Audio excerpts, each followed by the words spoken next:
You do not exist yet in any meaningful way. You begin as a tiny egg, barely visible, fixed to the wall of a humid underground chamber in absolute darkness. Dedicated nurse aunts constantly tend to you, turning you carefully, cleaning your surface with precise strokes of their tongues, and warming you with their bodies.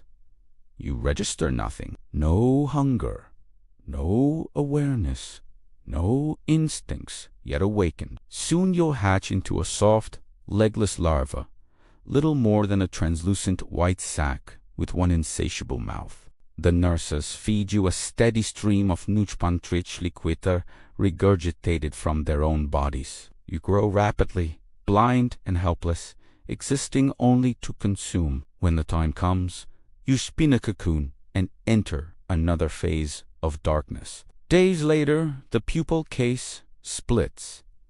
You emerge, pale and unsteady. You emerge into a bustling underground city, already filled with purpose. Thousands of sisters move with urgent coordination, communicating through pheromones and touch. You instinctively understand your role was decided long before you hatched, determined by the precise blend of nutrition you received as a larva.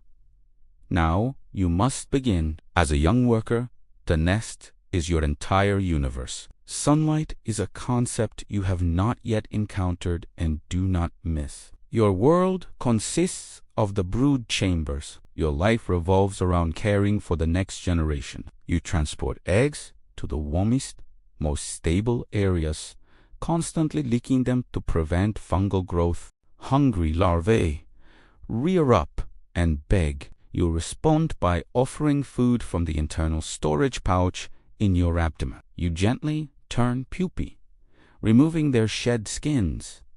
The work never truly stops. You pause only for brief moments when older nurses groom you, cleaning your antennae and body while you remain motionless. When a larva shows signs of weakness or disease, you isolate it immediately. No mourning. The colony's survival leaves no room for sentiment. If mold appears on a wall, you excise the infected section and carry every particle to the distant refuse pile. When vibrations signal a predator nearby, you rush to form a living shield. The threat fades. You return to your tasks. The queen can lay over 100 eggs daily because you ensure nearly every one reaches adulthood. Your exoskeleton has now hardened and darkened. The existing nest can no longer contain the growing population. You become an architect and excavator. Using powerful mandibles, you scrape away soil grain by grain, carrying it to the surface or using it to reinforce structures. Your antennae constantly read moisture levels, soil density, and structural integrity to prevent deadly collapses. This colony practices advanced agriculture. You construct vast chambers for symbiotic fungus gardens that require precise humidity, temperature, and airflow. You shape walls by mixing soil with your saliva. One day, a tunnel collapses ahead, trapping a sister. You dig with desperate speed, flinging soil behind you in a frenzy. You reach her too late. Without ceremony, you seal the unstable section and begin excavating a replacement chamber. The colony needs space by dawn. You deliver it. A strong pheromone command ripples outward from the queen's chamber, relayed through the nest until it reaches you. The colony requires resources. You are chosen to find them. You step onto the surface alone for the first time. Daylight strikes like a physical force. A whirlwind of new scents and vibrations floods your antennae. You move swiftly but cautiously, laying faint trail pheromones as you explore. Every shadow could hide danger. You circle a motionless spider, avoid a rival ant. Then you discover it a windfall of sugary fruit far larger than anything the colony has recently encountered. You do not stop to feed. You home, laying a bold, concentrated trail.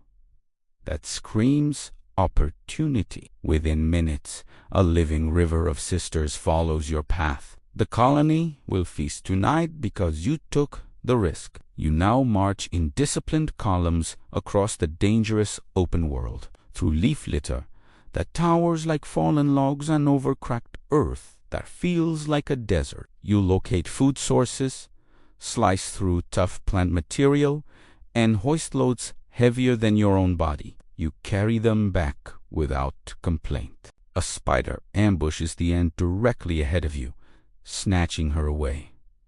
The column barely falters. You step over the empty space and continue because the fungus gardens must be fed. Scorching heat bakes the ground. Sudden rain floods away your chemical trails, leaving you temporarily lost in hostile territory. Yet you navigate using memorized landmarks, using polarized lights and magnetic cues until you regain the path.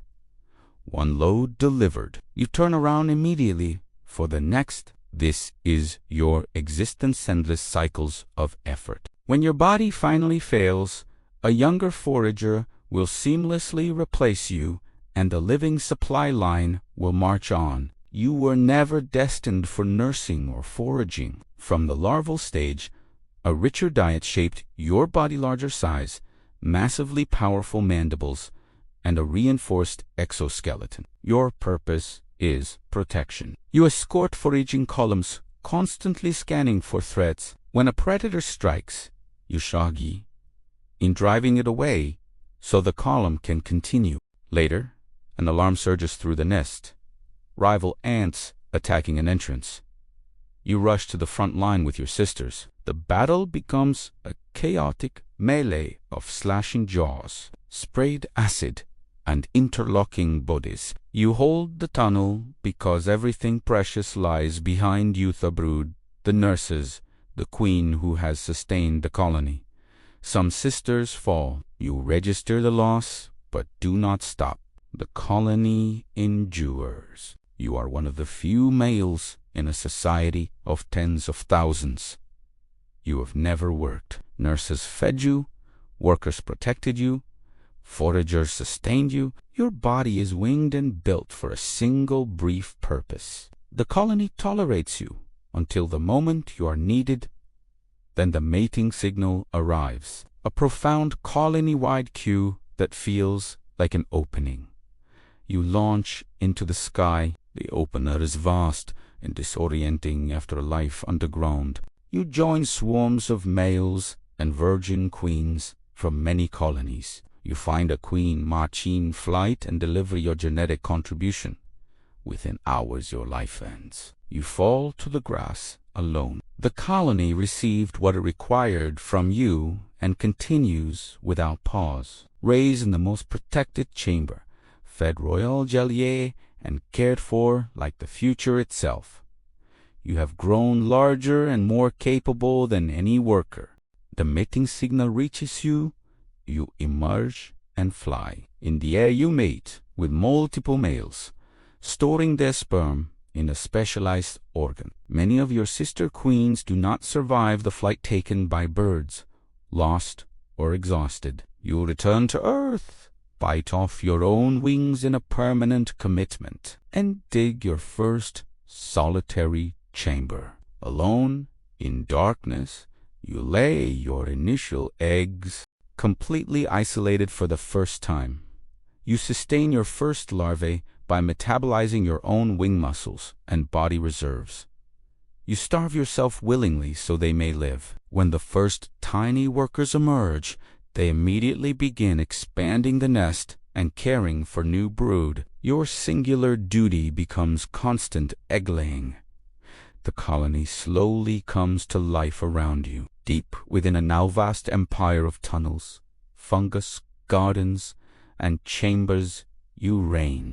Attendants feed and groom you constantly while you produce eggs at an astonishing rate, sometimes thousands per day depending on the species. Your pheromones act as the colony's nervous system, conveying calm, alarm, or direction to every individual through the network. The empire you founded alone now stretches through the soil. Foragers travel across the forest floor in long columns. Soldiers defend the borders. Nurses raise generation after generation. You may live for 15 to 30 years, extraordinary longevity, compared to your workers' few weeks or months. They sacrifice everything for the colony without hesitation, replaced instantly by new sisters. You continue laying eggs, sustaining the heartbeat of this living superorganism, until the day you die. Even then, the colony's story will carry forward through daughters who inherit your legacy.